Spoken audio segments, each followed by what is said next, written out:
Today we're going exploring with Ford, but first, make sure to like, subscribe, and ring that bell.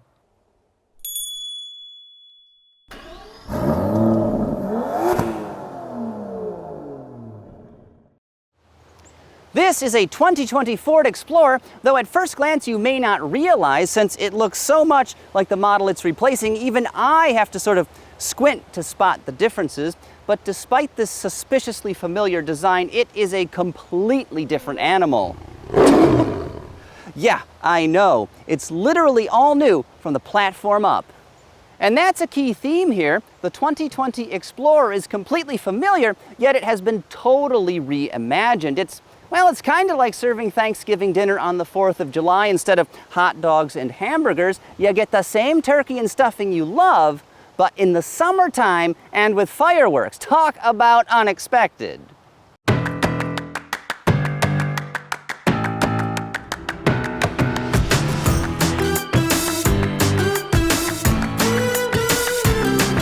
Another thing right out of left field is the Explorer's showroom success. According to Ford, it's America's best-selling SUV ever, with about 8 million delivered since it first landed at dealerships in 1991. Rivals have come and gone, but the Explorer has kept on trucking, even in the face of gusting headwinds. Remember the Firestone tire scandal? Oh, and have you ever seen what it takes to replace the timing chains, guides, and tensioners on a 4-liter single overhead cam Cologne V6? Let me tell you, you don't want to. Still, over 5 generations, this SUV has become an absolute cornerstone of the Blue Oval's lineup. So, when they overhaul the Explorer, it is a huge deal. The 6th generation 2020 version is stronger and lighter, more capable and feature-rich than ever before, and I think Ford's got a hit on its proverbial hands.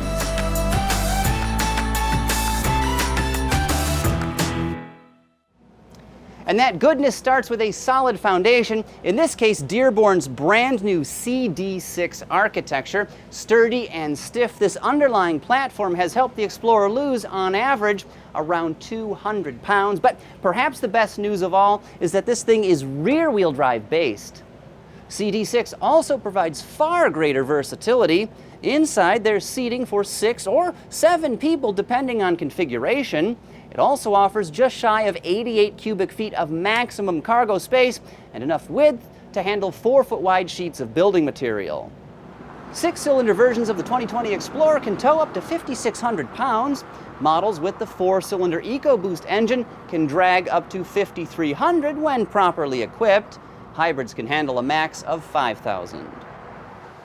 Enabling those noteworthy figures is the hardware under here. Now, base, XLT, and limited versions of the 2020 Explorer are all powered by a 2.3-liter EcoBoost 4-cylinder engine. It's good for 300 horses and 310 pound-feet of torque. Stepping up the powertrain ladder, hybrid models like the one I'm standing in front of here, they feature 3.3-liter naturally aspirated V6s that are augmented by small electric motors that bolt to the torque converter and are juiced by a 1.5 kilowatt-hour lithium-ion battery pack. Now, total system output here measures 318 horsepower with about 330 pound-feet of torque. The next rung up the powertrain ladder is the Platinum model. They feature a 3-liter twin-turbo V6 that's good for 365 horses and 380 pound-feet. But if you want to go all in on performance in a 2020 Explorer, you're going to want the ST version. They feature essentially the same 3-liter V6, but in a higher state of tune. They've got 400 horses and 415 torques.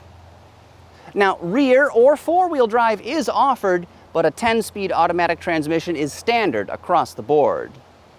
When it comes to fuel economy, a rear-wheel drive model with the 4-cylinder engine is rated at 21 miles per gallon city, 28 highway, and 24 mpg combined. Grab a V6 engine and all-wheel drive, and you should expect 18, 24, and 20 respectively. Hybrid efficiency doesn't appear to have been published by the EPA just yet, so stay tuned for that info. Keeping up with the Joneses, or more specifically the Hondas, Chevrolets, and BMWs of the world, this Ford is loaded with technology. An 8-inch touchscreen with the company's Sync 3 infotainment system is standard. Of course, it also supports Apple CarPlay, Android Auto, and even Waze, so if you get lost, it's your own damn fault. A 10.1-inch portrait screen is offered as well, and it can display multiple apps at once, though it does look pretty awkward perched atop the dashboard like some parrot on a pirate's shoulder. You can decide if you like the look or not. Ford Copilot 360 is included for free on all trim levels. This bundles things like automatic high beams, lane keeping assist, a self-cleaning backup camera, and more. But for drivers that want an extra helping of technology, you can also get adaptive cruise control with speed sign recognition, as well as evasive steering support. Among many other features, wireless charging, a 12.3-inch reconfigurable digital instrument cluster, and a 14-speaker B&O audio system are all available. And about the only thing it doesn't offer is a glove box-mounted soft-serve ice cream machine. Damn, I had my hopes up. As for the rest of the Explorer's cabin, it's unexpectedly excellent. Aside from a little bit of hard plastic down low, nothing feels flagrantly chintzy. There's plenty of soft materials, plus all of the switches and controls feel like quality. Also, Platinum models have stitched leather on the dashboard and door panels, plus wood trim. As with commercial aviation, comfort depends on location.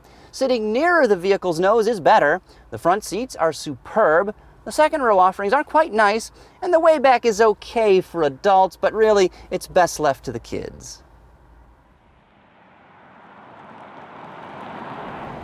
I am no fan of the outgoing Explorer. It's just such a space-inefficient vehicle because of its ancient Volvo-sourced underpinnings. I mean, you don't really fit behind the wheel very well. The armrests are out like this, plus there's literally no room for your feet up front. Fortunately, though, for 2020, engineers have addressed all of these problems in the new Explorer. I fit behind the wheel beautifully, and there's so much room for my feet. Now, base, XLT, and limited versions of this Explorer will be powered by Ford's 2.3-liter EcoBoost 4-cylinder engine. It works very well in a wide range of other applications, and it's the same story here in the new Explorer. It works perfectly fine. It gives this vehicle pretty brisk acceleration, really. You're never wanting for power or torque, and it's quite smooth as well. You might be surprised you're not giving up a whole lot by getting a base 4-cylinder engine. The biggest surprise in the Explorer powertrain lineup has got to be the hybrid drivetrain. It's really smooth and quiet. It, of course, has the ability to run for short distances on electric-only power, which means it's basically silent. With 318 horsepower, it pulls very well and offers stellar fuel economy. Plus, Ford did a great job with the braking, the regenerative braking. It's very smooth in the hybrid Explorer. Plus, there's none of that sort of weirdness you get with other hybrids where they have continuously variable transmissions. It drives pretty much like a normal vehicle. If you're interested in performance, you're obviously going to want an Explorer ST with 400 horsepower on tap. Those things are properly quick, getting from 0 to 60 in just 5.5 seconds, annihilating the quarter mile in a claimed 13.7.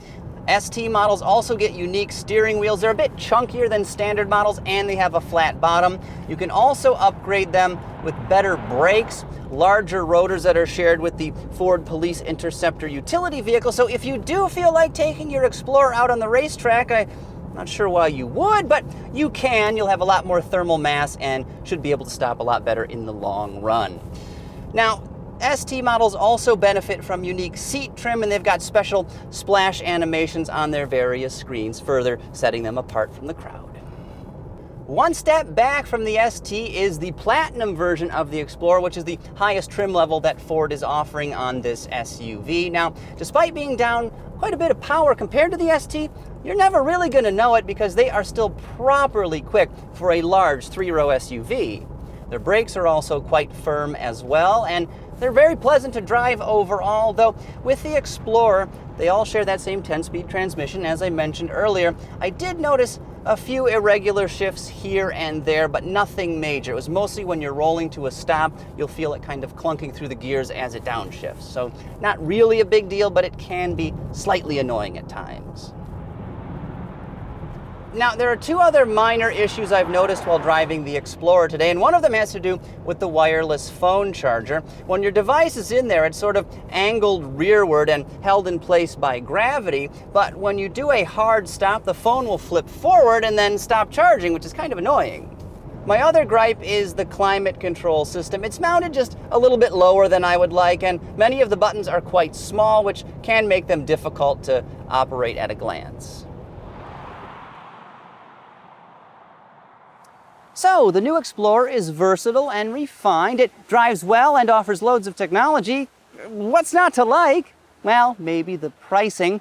A base model, yes, that's what they're calling it, base, will be available round about the November time frame for about $34,000, which is a little bit more than some of this vehicle's primary rivals, models like the Toyota Highlander, Honda Pilot, and Chevrolet Traverse. The XLT model starts at about $38,000, but if you want to go all in on a platinum version, you're going to be spending $59,000 and change. Of course, the Limited and ST variants, well, they split the difference between those two pricing extremes, and you can look for the 2020 Ford Explorer at dealerships in the next couple weeks. And before you go, don't forget to subscribe to the AutoGuide.com YouTube channel to get all of our latest features and vehicle reviews.